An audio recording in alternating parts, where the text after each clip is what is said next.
할렐루야, 주님을 찬양합니다. 하늘 복 많이 받으세요.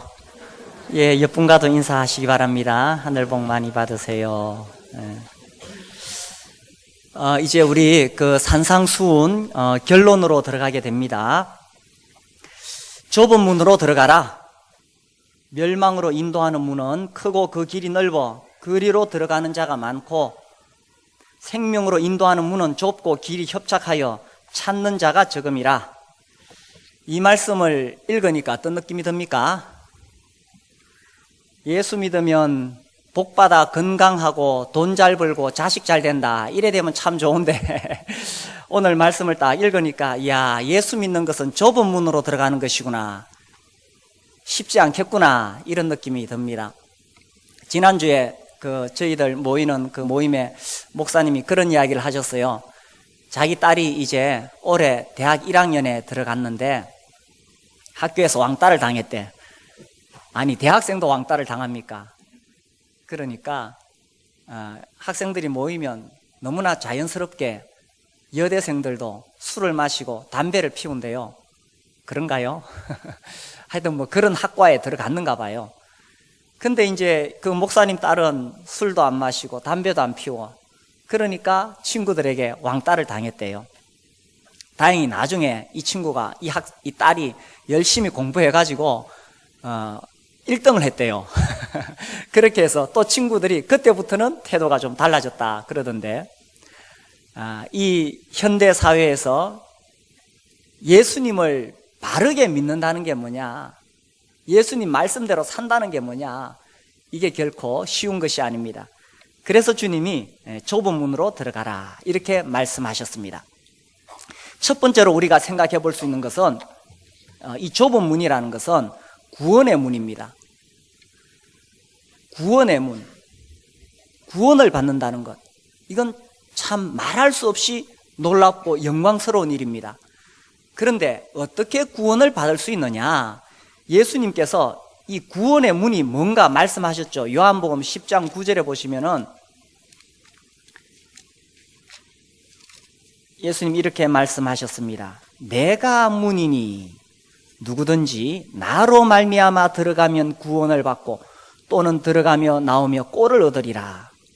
예수님 말씀하시기를 내가 문이다, 내가 구원의 문이다, 나를 통해서만 구원을 받을 수가 있다라고 말씀하셨습니다. 이 산상수훈이 시작될 때에 예수님께서 이렇게 이야기하시죠. 마태복음 5장 20절에 보면 내가 너희에게 이르노니 너희 의가 서기관과 바리새인보다 더 낫지 못하면 결코 천국에 들어가지 못하리라. 예수님이 바리새인과 서기관들의 의보다 더 의로워야만 천국에 들어갈 수 있다고 말씀하셨습니다. 그러면 이 바리새인과 서기관들은, 그러면 그 사람들은 뭐 죄 짓는 사람이냐? 그렇지 않습니다. 그들도 나름대로 율법을 붙잡고 말씀대로 살아가려고 발부둥 쳤던 사람들입니다. 이 바리새인, 정말 세상으로부터 분리되고 하나님 말씀으로 살아가려고 했던 사람들입니다. 그런데 그런 사람들보다 더 의로워야만이 천국에 들어갈 수 있다는 것입니다. 그러면 우리가 어떻게 그런 의를 얻을 수가 있느냐? 이게요, 내가 의롭게 살고 내가 바르게 살고 내 노력과 행위로 이런 의를 얻을 수 있는 것이 아닙니다. 이거 오직 구원의 문이신 예수 그리스도를 통해서만 얻을 수 있는 거예요. 천국에 들어가는 의는 내 노력과 내 행위로 얻을 수 있는 게 아니에요. 이 오직 예수님, 구원의 문이신 예수님을 통해서만 가능하다는 것입니다. 이것은 얼마나 중요한 비밀인지 모릅니다. 이 바리새인과 서기관들도 나름대로 자기들의 행위로 선하게 살았어요. 그런데 종교적인 사람의 특징이 뭐냐 하면 자꾸 이 겉으로 드러난 행위에 치중하다 보면 이게 심해지면 율법주의에 빠지게 되고 남들의 눈을 의식하면서 외식에 빠지게 된다는 것입니다. 남들이 나를 어떻게 볼까? 근데 중요한 것은 하나님은 겉으로 드러난 행위가 아니라 그 중심을 보시는 거거든요. 그래서 어떤 인간도 하나님 앞에 설 수 있는 의로운 사람은 없다는 사실입니다. 그럼 어떻게 천국에 들어갈 수 있을 만큼 의를 얻을 수 있느냐? 그건 오직 구원의 문이신 예수님을 통과하는 것입니다. 예수님께서 십자가에 못 박히신 그 십자가의 공로를 통해서만 가능하다는 것입니다. 이 바리새인이라는 것은요, 바리새인, 어떤 종교적인 행위를 통해서 의를 얻으려고 하는 사람. 그래서 누가복음에 보면 이 바리새인과 세리의 기도가 나옵니다. 바리새인이 성전에 올라가서 하나님께 기도하지요. 하나님이시여, 나는 저 죄인 세리하고 다릅니다. 나는 일주일에 2번 금식하고 하루에 3번 기도하고 소득의 11조를 하나님께 바칩니다. 하나님, 나는 저 세리와 다릅니다. 대단하죠? 일주일에 2번 금식할 수 있어요? 일주일에 2번 금식 기도하신 분 계십니까? 하루에 3번 기도하십니까? 그리고 소득의 11조를 바쳤다. 철저하게 살아갔던 사람입니다. 그러나 그 세리는 감히 얼굴을 들어 하나님을 바라보지도 못하고 가슴을 치면서 하나님, 나는 죄인입니다. 하나님, 나는 죄인입니다. 오히려 그 두 사람이 내려갈 때는 하나님이 세리를 의롭다고 하셨어요. 하나님 앞에서 우리가 의를 얻는 것은 내 행위로 내가 얼마나 율법을 지켰느냐, 이거 가지고 되는 게 아니에요. 오히려 하나님 앞에서 부서지고 깨어진 심령, 그 세리처럼 하나님, 나는 정말 아무것도 할 수 없는 죄인입니다. 철저하게 부서지고 깨지고 자기를 내려놓는 것입니다. 그때 비로소 십자가의 의가 나의 것이 되는 것입니다. 내가 다른 사람들보다 좀 선하다, 내가 다른 사람들보다 좀 교회 열심히 다닌다, 이런 사람 절대로 천국 못 들어갑니다. 정말 하나님 앞에 부서지고 깨어져서 나에게서는 아무것도 찾을 수 없고 십자가만 붙들 때 구원의 문이신 예수님을 통해서 우리가 구원받을 수 있다는 것입니다. 그래서 이게 좁은 문인 거예요. 좁은 문. 우리가 구원을 얻는 것은요, 이 인간의 본성은 항상 자기를 드러내도록 되어 있는데 철저하게 자기가 완전히 부서지고 깨져야만 이 좁은 문을 통과할 수 있기 때문에 이게 좁은 문인 것입니다. 오늘날 사람들은 이렇게 이야기합니다. 꼭 예수님을 믿어야 구원을 얻느냐. 지금 이 십자가의 도가 점점 흐려지고 있습니다. 종교다원주의, 기독교만 길이냐, 불교도 다른 종교도 다 길이 있지 않느냐, 이렇게 말합니다. 그러나 예수님 말씀하시기를 내가 곧 길이요 진리요 생명이니 나로 말미암지 않고는 아버지께로 올 자가 없느니라. 요한복음 14장 6절. 예수님을 통해서만 하나님께 갈 수 있다는 사실입니다. 그런데 이 구원의 문, 예수님만이 구원의 길이다라고 했을 때 사람들이 그것을 인정을 하지 않죠. 다원주의에 빠져 있는 거예요. 그러니까 이것이 좁은 문이 되는 것입니다. 존 스토드 목사님 이런 이야기를 하셨어요. 위대하신 알렉산더, 위대하신 샤르마느 대제, 하여튼 위대하신, 우리식으로 따지자면 위대하신 세종대왕, 이렇게 말할 수 있습니다. 그렇다면 위대하신 예수 그리스도냐? 어떻습니까? 위대하신 예수 그리스도입니까? 그렇지 않다는 것입니다. 예수님은 위대하신 예수님이 아니라 유일하신 예수님이라는 사실입니다. 유일하신 예수님, 그분만을 통해서 구원을 받을 수 있는 것입니다. 그래서 이 구원의 문은 좁은 문이라는 것입니다. 좁은 문. 그래서 우리가 예수님을 통해 구원을 받고 그 길을 가는 것은 결코 쉬운 길이 아닙니다. 이 누가복음 13장 말씀을 보겠습니다. 누가복음 13장 23절.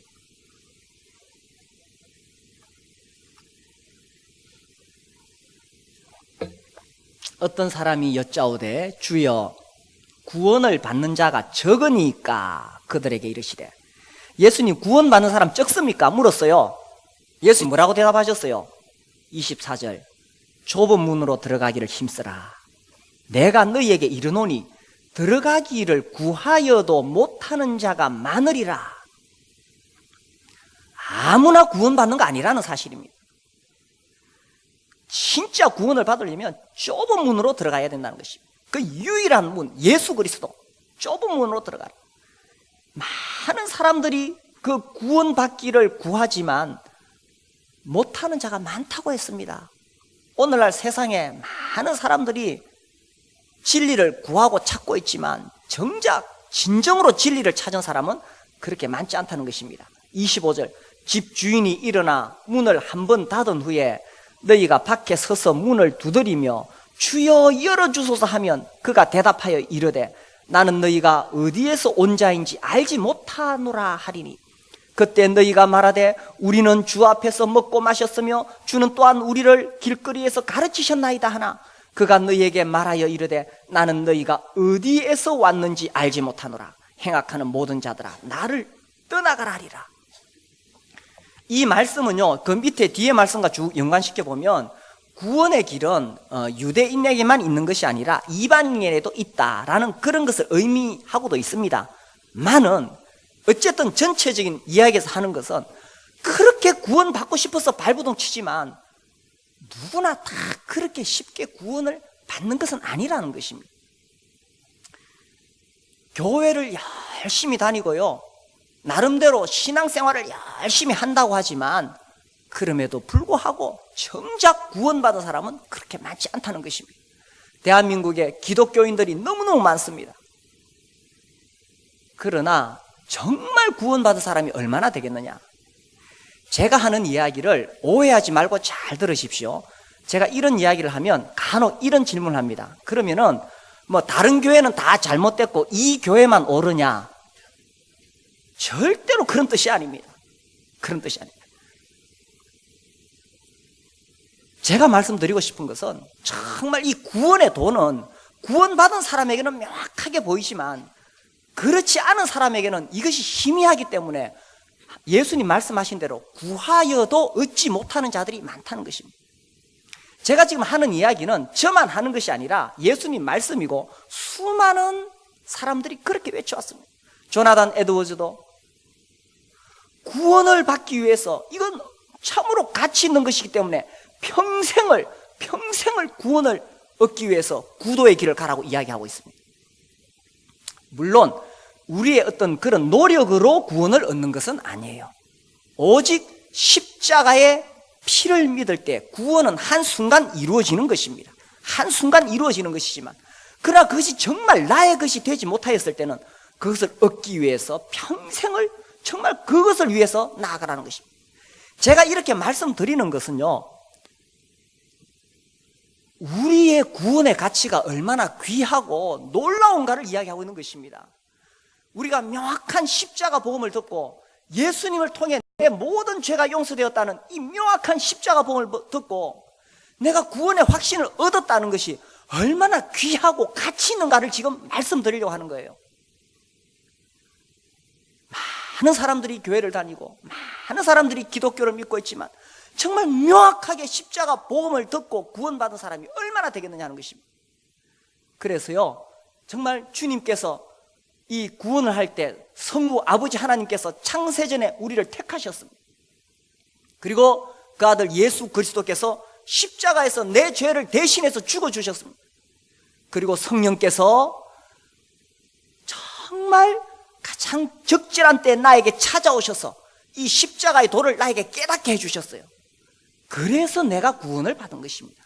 내가 애쓰고 노력하고 내가 똑똑해서가 아니라 삼위 하나님께서 창세전에 예정하시고 십자가에 못 박혀 죽으시고 성령께서 깨닫게 하심으로 이 분명한 십자가 복음을 통해서 나를 구원하셨다는 것입니다. 그래서 이런 복음을 들을 수 있다는 것이 얼마나 복된 것입니까? 그리고 이 십자가 복음을 통해서 내가 구원받았다는 것이 얼마나 놀라운 일입니까? 별로 안 놀라시는 것 같은데 놀랍습니까? 아멘. 참으로 놀랍습니다. 참으로 귀한 것입니다. 만약에 내가 이 정확한 십자가 복음을 듣지 못했다면 내 딴에는 열심히 교회 생활을 한다 할지라도 구원받지 못하고 살다가 이제 그 뒤에 읽어보면 내가 너희를 도무지 알지 못하노니 불법을 행하는 자들아 내게서 떠나가라. 만약에 예수님 앞에 섰을 때 그렇게 된다면 얼마나 비참하겠습니까? 참으로 놀라운 하나님의 은혜입니다. 자, 이제 다시 마태복음 7장 돌아와서 좁은 문으로 들어가라 했을 때 첫 번째는 이 구원의 문입니다. 정확한 십자가 복음을 듣고 구원의 문이신 예수 그리스도를 통해서 구원받는 것입니다. 자, 그 다음에 멸망의 문에 대해서 이야기하고 있는데, 멸망으로 인도하는 문은 크고 길이 넓어 거리로 들어가는 자가 많다고 했습니다. 멸망으로 인도하는 문요, 크고 그 길이 넓습니다. 사람들은요, 넓고 큰 길, 쉽고 편안한 길을 찾아가고 싶습니다. 쉽고 편안한 길 찾아가고 싶고, 그러니 종교를 가져도 쉽고 편안한 종교를 가지고 싶습니다. 술 좋아하시고 뭐 이런 분들 굳이 술 마시지 말라는 그런 종교 안 택하고 싶습니다. 그래서 참 좋은 종교 있지요. 참 거룩한 종교. 술도 마셔도 돼요. 제사도 허락해요. 뭐 걸리는 거 하나도 없어요. 그런 종교들 다 있습니다. 크고 넓은 길입니다. 그러나 예수님을 따른다는 것은 무엇입니까? 그런 크고 넓은 길, 쉽고 편안한 길이 아니라는 사실입니다. 사람들은요, 교회를 다니면서도 크고 넓은 길, 그런 교회를 찾습니다. 나를 편안하게 해주는 교회, 또 나를 즐겁게 해주는 설교. 저도 참 그런 설교 할 수 있으면 좋겠습니다. 어떤 목사님은 막 얼마나 웃기든지 TV에 나오니까 유명해졌습니다. 어쩌면 그런 설교 편안하게 듣고 싶습니다. 그러나 예수님을 따른다는 것은 좁은 길을 가는 것입니다. 오늘날 이 기독교가 그런 현대인들을 만족하게 하려고 하다 보니까 진리가 혼탁되어지게 된 것입니다. 이 요한계시록에 보면 주님이 이런 말씀하셨어요. 계시록 3장 1절, 4대 교회에 대해서 예수님이 이렇게 말씀하셨습니다. 4대 교회의 사자에게 편지하라. 하나님의 7영과 7별을 가지시니가 이르시되, 내가 네 행위를 아노니 네가 살았다 하는 이름은 가졌으나 뭐라고요? 죽은 자로다. 얼마나 무서운 책망입니까? 네가 살았다 하는 이름은 가졌으나, 기독교의 모든 것을 다 갖추고 있으나 그러나 죽은 자로다. 죽은 교회가 되었다는 사실입니다. 왜 죽은 교회가 되었느냐? 이 복음이 점점 희석되어져 가면서 죽은 교회가 되었다는 것입니다. 왜 죽은 교회가 되었느냐? 사람들은 뭐 심각한 거 원하지 않습니다. 쉽고 편한 길을 가고 싶습니다. 지금 돌아가셨죠? 이 토저 목사님이 그런 이야기를 하셨어요. 어떤 책이 지금 나오냐면 세상과 충돌하라. 제목이 세상과 충돌하라. 이분 1963년에 주님께 가셨는데, 이것은 1950년대 초반 휘튼 대학의 학생들에게 11편의 설교를 했는데 그걸 모은 책이에요. 세상과 충돌하라. 이런 표현이 나옵니다. 많은 교회가 기독교의 진리에 물을 타버렸다. 그리하여 그것이 독일지라도 그 누구도 죽일 수 없고, 그것이 약이라 할지라도 그 누구도 고칠 수 없게 되었다.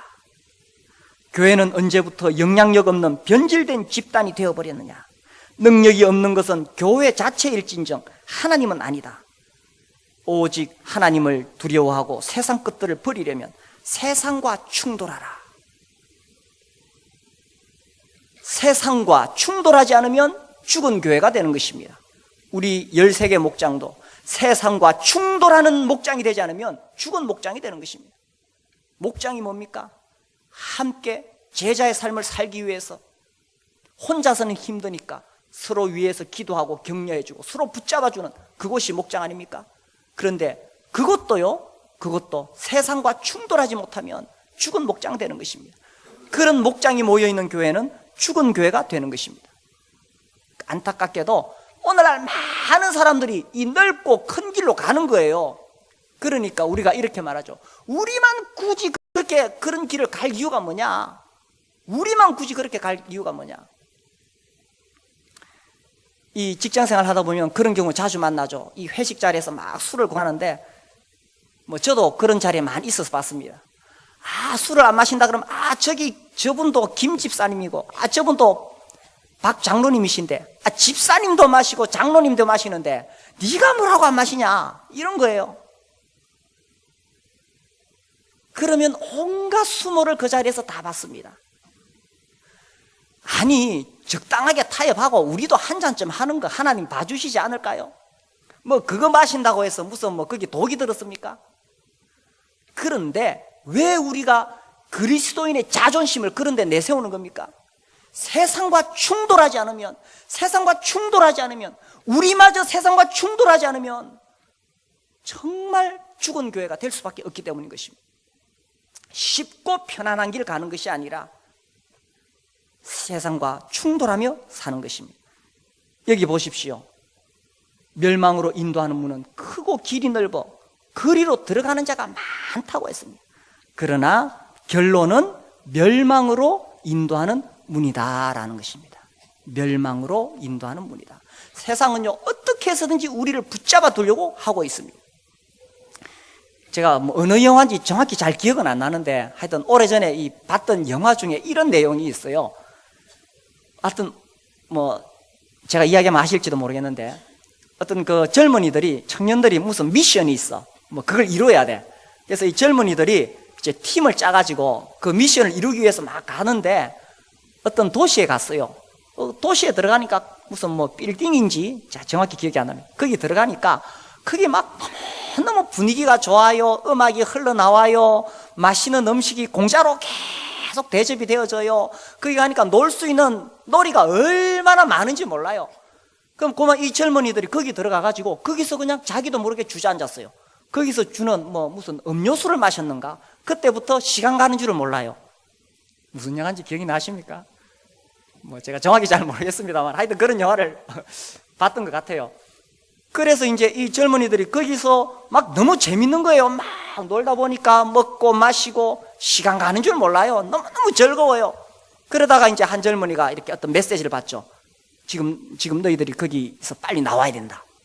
그래 나와가지고 다시 미션을 수행하러 갑니다. 제가 그걸 보면서요, 야, 오늘날 세상이 그리스도인들로 하여금 이렇게 살도록 하고 있지 않느냐 하는 것입니다. 오늘날 세상이 그리스도인들로 하여금 적당히 타협하도록 하고, 너 혼자 뭐 잘났다고 그렇게 고생하면서 그 길을 가려고 하니, 많은 사람들이 이 길로 가고 있는데 좀 더 즐기면서 적당히 타협하면서 그렇게 신앙생활을 할 수 있잖아. 그래서 세상이 우리를 무감각하게 붙잡아 두려고 하고 있다는 사실입니다. 그러나 중요한 것은 그 결과는 멸망으로 간다라는 것입니다.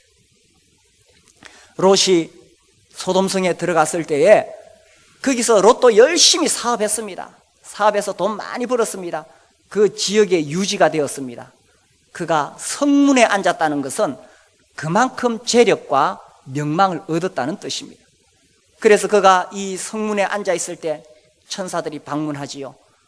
이제 그날 그 다음날 이 소돔성을 불과 유황으로 심판하기 위한 것입니다.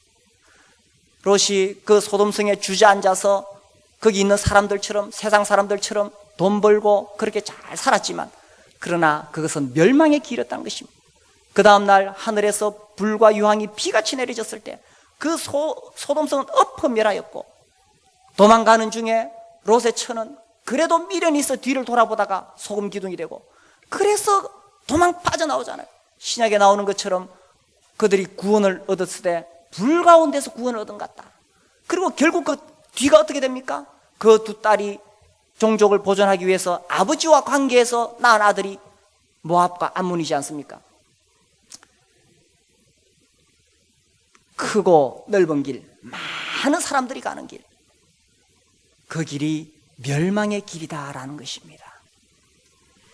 그런데 예수님 말씀하셨습니다. 생명으로 인도하는 문은 좁고 길이 협착하여 찾는 자가 적다. 이 생명으로 인도하는 문은 좁고 길이 협착하다는 것입니다. 어떤 것이 그러면 좁고 협착한 길이냐? 예수님께서 이 지금 산상수훈을 쭉 말씀하고 계시는데, 이게 결론인 겁니다. 그러니까 산상수훈에 나오는 말씀처럼 사는 것이 좁고 협착한 길이라는 것입니다. 예를 들어서 5장 13절에 너희는 세상의 소금이니 소금이 만일 그 맛을 잃으면 무엇으로 짜게 하리요? 예수님은 이 타락한 세상에서, 이제 멸망해가는 세상에서 마지막으로 정말 예수님의 제자들만큼은 소금으로서 썩지 않고 그렇게 살기를 바라셨다는 겁니다. 예수님의 제자들만이라도 마지막 자존심을 가지고 이 좁고 협착한 길을 가라는 것입니다. 너희는 세상의 빛이라. 이같이 너희 빛이 사람 앞에 비치게 하여 그들로 너희 착한 행실을 보고 하늘에 계신 너희 아버지께 영광을 돌리게 하라. 어떤 것이 좁고 협착한 길을 가느냐? 너희만큼은 소금과 빛으로 살아라는 것입니다. 이 세상과 타협하지 말고 소금과 빛으로 살아라. 이게 끊임없는 우리의 싸움인 것입니다. 그냥 편안하게 이미 구원받아 천국은 가니 적당하게 편안하게 살 것이냐, 아니면 정말 환경이 어떠하든지 간에 나는 하나님 말씀 붙잡고 살아갈 것이냐. 세상이 나를 계속 유혹하고 이끌어가는데 내가 정말 세상과 충돌하며 살 거냐. 예수님 지금 결론적으로 그 이야기하는 거예요. 나를 따라오겠느냐? 나를 따른다는 것은 크고 넓은 길 아니다. 좁고 협착한 길을 가는 것이다. 마태복음 16장 24절 보겠습니다.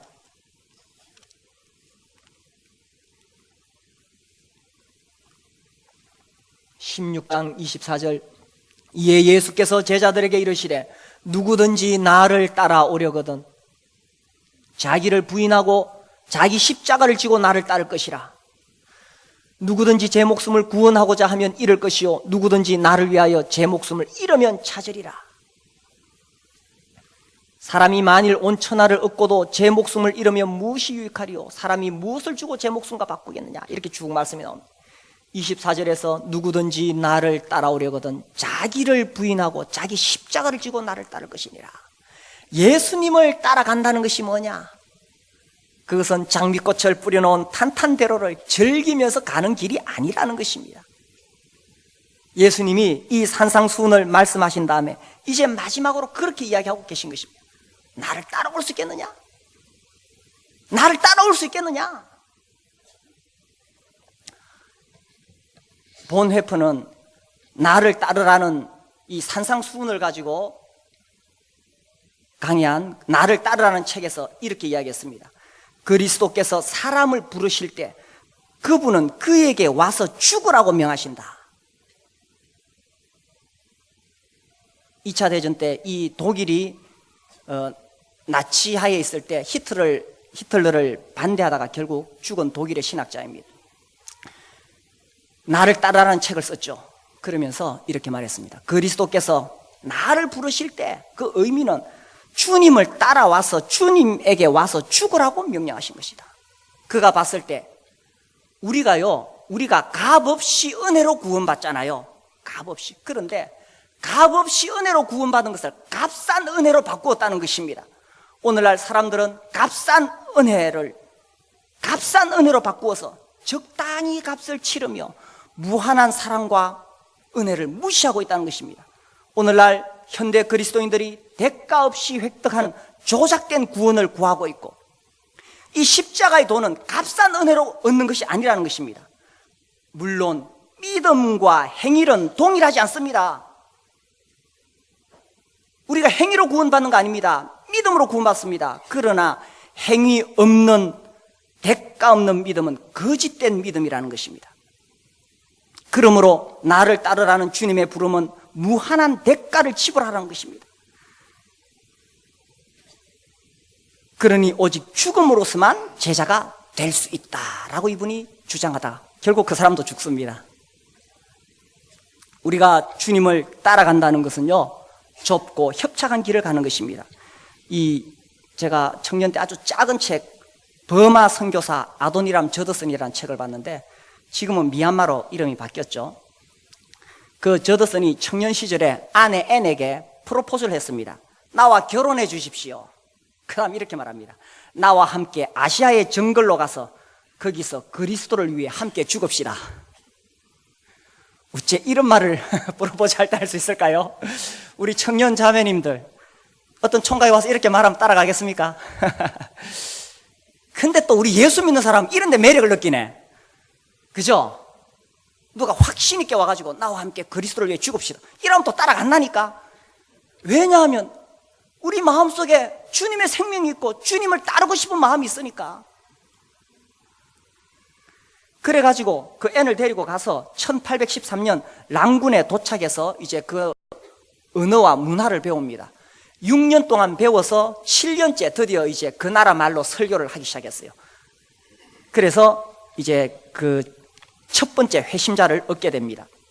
그리고 이 저더슨이 이 성경 전체를 미얀마어로 20년에 걸쳐서 번역하게 되고 많은 신약 신앙 서적을 이제 쓰게 됩니다. 그리고 이제 그 영어 사전을 만드는데, 미얀마어를 영어 사전을 만드는데 지금도 그게 사용되고 있대요. 대단하죠? 그런데 거기서 살면서 생전에 2번 아내를 잃고 6아이를 잃었습니다. 그의 가족은 계속해서 질병으로 괴로움을 당합니다. 영국과 미얀마 이 전쟁이 일어났을 때 스파이로 의심받아서 2년 동안 감옥에서 쇠사슬과 열기와 오물을 견뎌내야 됐습니다. 37년 동안 선교 사역하면서 미국에 있는 집에 단 한 번 가게 되었다고 합니다. 그러나 그가 미얀마 땅에서 죽고 묻힌 결과로 1850년에 세상을 떠났을 때 63개 교회가 세워지게 되고 7천여 명의 세례받은 미얀마인과 카렌족이 일어나게 되었다라고 기록되어져 있습니다. 예수님을 따른다는 것은요, 좁고 협착한 길을 가게 되는 것입니다. 그런 길을 가는 사람들이 있는 교회, 그 교회는 죽은 교회가 아니겠지요. 우리 교회가 정말 그렇게 되었으면 좋겠어요. 제가 계속 그런 이야기를 합니다만, 여기에 빈자리에 사람들 많이 몰려와서 1부, 2부, 3부 예배 드리는 것이 아니라 정말 그리스도의 제자의 삶을 살려고, 좁은 길을 가보려고, 안 되더라도 그 길을 가려고 발버둥 치고 넘어지면 또다시 일어나서 도전하고. 예수님은 그런 교회, 그런 하나님의 나라를 세우기를 원했던 것입니다. 그러나 그 길을 가는 사람들이 매우 적습니다. 다른 사람들도 다 그 길을 가면 나도 가겠는데, 다른 사람들 다 타협하면서 가는데 어떻게 나 혼자 믿음을 지킬 수 있습니까? 분명히 예수님은 적다고 이야기했습니다. 좁고 협착한 길을 가는 것은 적습니다. 오늘날 현대 그리스도인으로 살아간다는 것은 결코 쉬운 일이 아닙니다. 특별히 목자와 목녀로 살아간다는 것은 쉬운 길이 아닙니다. 그러나 그렇게 살아가는 것이 생명의 문으로 들어간다는 것입니다. 이 생명의 문이라는 의미가 무엇이겠습니까? 이 땅에 사는 동안 세상의 그 무엇으로도 우리의 생명을 풍성하게 할 수 없습니다. 그러나 우리가 제자의 삶을 살아가고 있을 때, 그리스도의 생명이 내 안에 충만하게 될 때, 그 그리스도의 생명으로 인해서 내가 풍성한 삶을 누리게 되는 것입니다. 그것이 생명으로 들어간다는 의미인 것입니다. 내가 이 땅에서 예수 따르니까 사업 잘 되고 돈 잘 벌고 그런 의미가 아니라, 정말 이 좁고 협착한 길, 제자의 삶을 살아가게 될 때, 그때 예수 그리스도의 생명이 내 안에서 풍성해서, 참 내가 이 고난의 길을 가고 있지만 그리스도로 인해서 나는 만족하다, 그리스도로 인해서 나는 행복하다. 이게 생명의 길을 가는 것입니다.